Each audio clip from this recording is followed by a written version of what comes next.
Oke guys, untuk step yang seterusnya saya akan tunjukkan kepada Anda step by step bagaimana cara untuk kita membuat iklan di marketplace. Oke, seperti di awal tadi saya tunjukkan kepada Anda cara macam mana nak setting lokasi agar iklan Anda mudah dilihat oleh calon pembeli, calon pelanggan Anda. Dan pada sesi pada kali ini saya nak tunjukkan kepada Anda bagaimana cara untuk upload ataupun untuk membuat iklan dekat marketplace. Okey, tanpa kita buang masa lagi, jom kita buat. Okey, pertama sekali kita pergi dekat marketplace. Selepas itu kita pergi dekat button bawah tulisan marketplace yang besar tu. Ada pilihan dekat situ jual, local, kenderaan, sewa, property lainnya. Apa yang perlu anda lakukan, anda kena pergi tekan button jual. Dia akan keluar objektif buat tawaran baru seperti jual item, kenderaan, rumah dijual ataupun kontrakan dan pekerjaan. Yang perlu anda tekan adalah item, karena kita menjual item, jadi anda perlu menekan item. Pertama sekali anda kena tambahkan foto di situ. Maknanya anda kena tambahkan foto produk anda lah. Okey, di sini saya nak tambahkan satu foto Kia Ionano. Okey, di mana untuk satu gambar, satu setiap iklan anda perlu letak satu gambar sahaja. Tak perlu tambah banyak gambar di sini. Karena kita tidak tahu setiap gambar itu adakah diluluskan ataupun tidak. Jadi, saya sarankan kepada anda untuk membuat iklan marketplace hanya cukup satu gambar saja di setiap satu iklan. Okey. Yang kedua, kita letak dia punya tajuk ataupun judul di situ.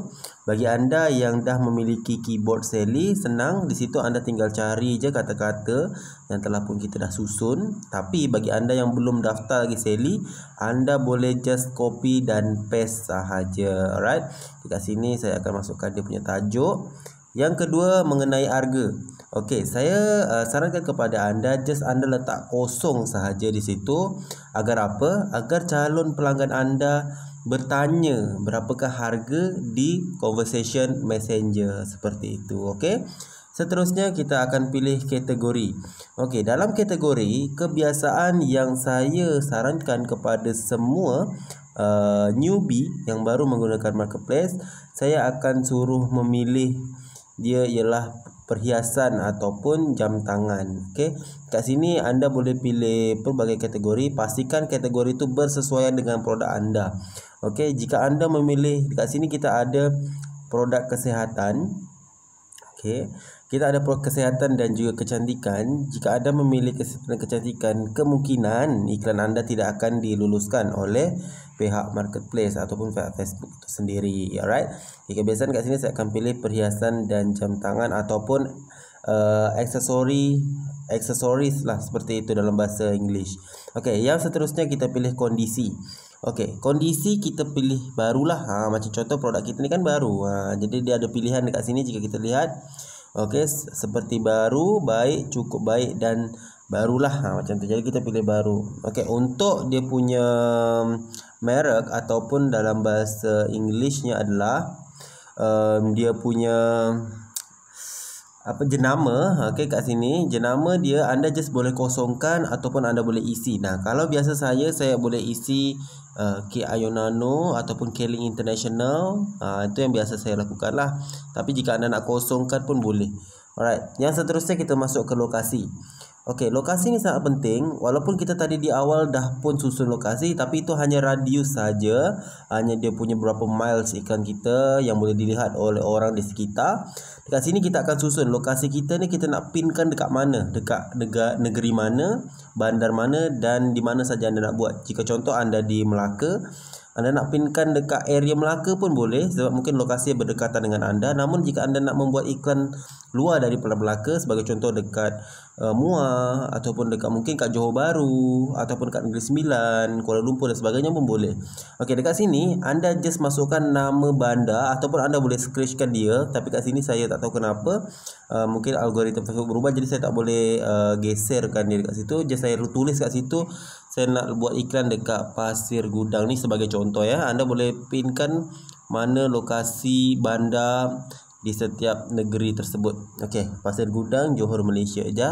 Just kita tekan saja, kita tekan terapkan di situ. Alright, untuk lokasi kita dah settle, kita akan pergi dekat dia punya keterangan. Okay, keterangan ni anda boleh masukkan dia punya ayat copywriting lah. Okay, macam biasa, anda boleh copy paste ataupun anda boleh simpan dekat Sally. Okay, daripada copy paste tu, macam saya memang dah tersimpan dekat Sally, just saya tekan saja di situ. Ini antara copywriting saya. Okay, seterusnya ada label produk. Okey, label produk ni anda boleh just kosongkan saja di situ. Okey, label produk ni anda just kosongkan saja di situ. Seterusnya kita pergi tawarkan penghantaran ataupun apalah kat sini. Anda boleh tekan kat situ. Okey, anda ada dua pilihan, tawarkan sebagai item tunggal. Okey. Okey, ataupun tawaran sebagai tersedia. Jika anda menjual lebih dari satu item, tampilkan di tersedia pada penawaran anda. Just anda tekan tawarkan sebagai tersedia. Alright. Okey, lepas tu dekat bawah ada button tawarkan pengiriman. Anda just hit on kan saja di situ. Okey. Sampai dia berwarna biru. Alright, setelah anda dah setting semua ni, dah masukkan dia punya apa semua, keterangan tentang produk. Selepas itu anda pergi tekan button yang dekat sebelah kanan atas. Selanjutnya just anda tekan saja. Dekat sini jika anda tengok ada banyak grup. Okey, macam saya ada banyak grup di sini, grup Facebook. Jika anda nak tambahkan dekat grup Facebook pun boleh, tapi jika anda tak pun tak apa, tak ada masalah. Okey, setelah anda dah tekan apa semua ni, okey, tapi saya sarankan untuk anda nak letak kat grup boleh, tapi jangan selalulah. Nak dekat profile. Biasanya dekat bawah sini dia ada button untuk profile, kalau kita punya profile, tapi biasa saya tak letak dekat profile saya. Okey, saya akan letak dekat marketplace saja jika saya buat iklan dekat marketplace. Jika dah settle, kita tekan terbitkan. Alright. Okey, kita menunggu iklan kita. Okey, walaupun dekat sini dia punya tulisan adalah aktif, namun anda jangan salah faham. Bukan bermakna iklan kita terus berjalan. Dia akan tunggu review dulu daripada pihak Facebook untuk melihat apakah iklan kita ni iklan kita ni setuju ataupun mengikuti peraturan undang-undang beriklan di marketplace. Jadi jika kira-kira ada kesilapan ataupun mungkin ada yang melanggar undang-undang, iklan kita akan tidak diluluskan. Kayak situ. Jadi kat sini saya nak memberikan beberapa tips. Anda boleh mengupload satu iklan, satu gambar dan satu lokasi. Okey, dalam setiap satu iklan tu. Okey, jadi anda boleh buat iklan lagi satu, buat lagi sama, satu gambar, satu gambar, satu lokasi. Satu gambar, satu lokasi yang berbeza-beza lah. Okey, itu untuk tipsnya. Yang seterusnya tips adalah anda boleh upload iklan untuk di marketplace. Dalam satu hari tu anda upload 3 ad set iklan di marketplace. Okey, 3 ad set maknanya anda boleh cari 3 gambar, 3 lokasi untuk anda buat iklan dah dekat marketplace. Jadi selama satu hari itu anda boleh upload 3 ad set. Okey, itu antara tips-tips yang boleh saya sampaikan kepada anda. Selamat mencuba.